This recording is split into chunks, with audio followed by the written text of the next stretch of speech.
यहाँ कुछ टिकाऊ नहीं है, सब परिवर्तनशील, सब नाशवान। आज तुम्हें कोई प्यार से गले लगाएगा, कल वही तुम्हारी तरफ देखेगा नहीं, जब तुम उसके काबिल नहीं रह जाओगे। या नवम नवम, मन का क्या कार्य क्या है? नवम नवम, छोड़ो, अब नया सुधार करो, प्रभु का नाम जप करो और प्रभु से प्रार्थना करो। देखो हमारी मांगे क्या है, हमें कोई सुंदर रूप मिले, सुंदर रूप, टिकाऊ होना चाहिए, और मेरा वो मित्र हो ऐसा जो मेरे लिए प्यार करे, केवल मेरे लिए प्यार करे, और मैं कभी उससे बिछड़ू ना, और वो सदैव मुझे सुख देता रहे। ये सबके मन में है, सबके मन में है। और सही दिशा ना होने के कारण हम उसे धन मान लेते हैं, हम उसे पुरुष मान लेते हैं, हम उसे स्त्री मान लेते हैं, वस्तु मान लेते हैं। ये सारी की सारी बातें भगवान में है। उनका रूप अविनाशी, और एक बार जिसे भगवान स्वीकार कर लेते हैं उसे कभी छोड़ते नहीं, और भगवान सुख देते हैं, उनको कुछ चाहिए नहीं। तुम्ही को तो सब कुछ दिया है उन्होंने, तुम्हारा क्या चाहिए? तुमको तो दिया है उन्होंने। तो दियम वस्तु गोविंदन तुभ्यमेव समर्पय, बस इतनी बात है। अगर आप संसार के किसी व्यक्ति वस्तु स्थान में भगवत भाव कर ले, फिर आपको आसक्ति नहीं होगी, क्योंकि आपने पहले ही भाव कर लिया था कि प्रभु मेरे इस रूप में है। तो वो रूप बदल जाएगा, लेकिन प्रभु तो आपके रहेंगे ना, वो संभाल लेंगे। हम लोग प्रभु भावना करके जो वस्तु व्यक्ति में फंस जाते हैं, तो वही फिर हमारे आगे जन्म का कारण होता है। अगर हम स्त्री रूप में फंस गए तो अगला जन्म स्त्री का, पुरुष रूप में फंस गए तो पुरुष, हिरन में फंस गए तो अगला जन्म हिरन का हुआ ना। तो इसलिए हमें सावधान रहना चाहिए। पहली बात यह कि मेरा कोई नहीं है, पक्का नहीं है। जो मुझसे प्यार करता है वो अपने लिए प्यार करता है, मेरे को अपने लिए प्यार करता है। जिस दिन उसको अपने लिए घाटा समझ में आएगा ना, वो न गुरु मानेगा, न संत मानेगा, न प्रिय मानेगा, न पूज्य मानेगा, छोड़ देगा। है ऐसा कि नहीं है? फिर सांसारिक संबंधों की तो बात जाने दो। तो इसलिए जिन्हें स्वीकार करने पर कभी आज तक किसी को घाटा नहीं हुआ, वो है श्री भगवान, श्री किशोरी किशोर जी, लाडली लालजू। अब मान जाओ, जब आपको पता चल गया है कि सब स्वार्थ का स्वरूप है, तो उसके लिए मत रो।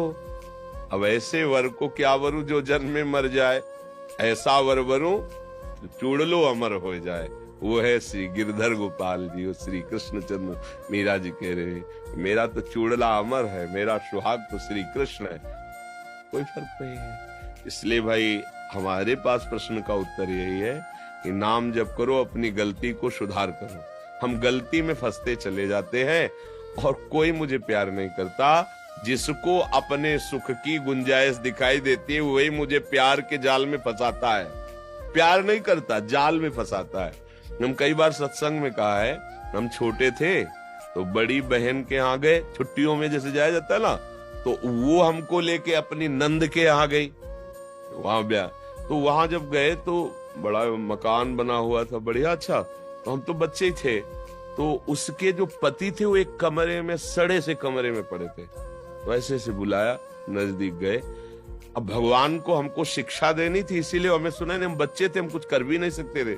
उनका बच्चा अपनी पत्नी को संकेत, ये बहुत दुष्ट है। हमारी टाकीज के सामने दुकान थी, चाय समोसा ये सब चीजों की, मसाला पान की, बहुत बिक। उसी के बल से हमने कई खंड का मकान खड़ा किया। जब हम आते थे जूता उतारती थी, क्या क्या हमारा स्वागत करती थी। मुझे लकवा मार गया, अब मैं किसी काम का नहीं रह गया, कई वर्ष से पड़ा हूं।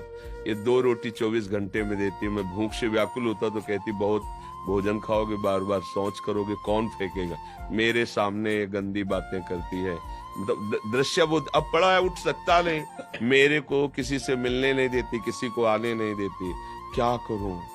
उस समय मुझे कुछ खेल खेल में हम चल दिए, लेकिन जब हम बाबा जी बने चिंता की आए, वो बात आई कि यार संसार का इतना, वो बढ़िया उदाहरण लगा कि जब वो बलवान था, कमा रहा था, तो आते ही जूते मोजे उतारे जाते थे, और जब लकवा मार गया तो उसी के सामने उसके प्यार की धज्जियां उड़ाई जाती है, और उसको भरपेट भोजन उसी की कमाई का उसको नहीं। ये संसार है, अपने सुख के लिए सारी बातें हैं।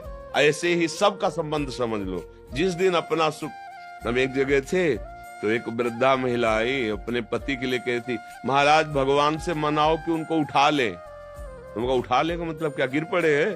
बोले नहीं, वो पड़े पड़े हगते रहते, बड़ी दुर्गति प्राप्त करे, उठा ले। तो हम कहा तो लड़का है, बहू है, तुम है, सफाई करो, उनकी सेवा करो।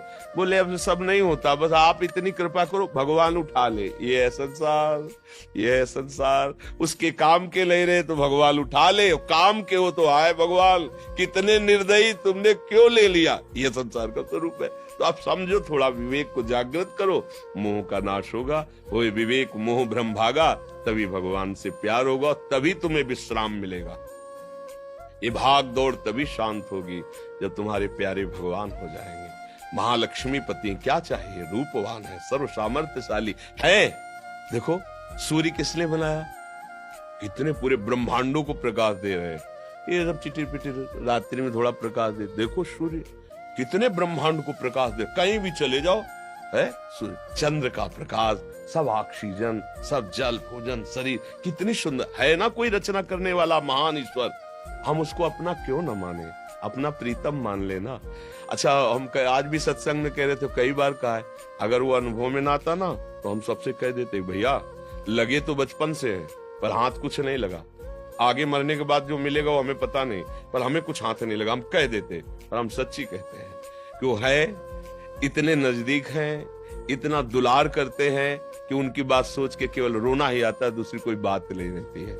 इसलिए उन्हीं से प्यार किया जाए जो वास्तविक प्यार का निर्वाह करना जानते हैं। संसार प्यार का निर्वाह करना नहीं जानता है।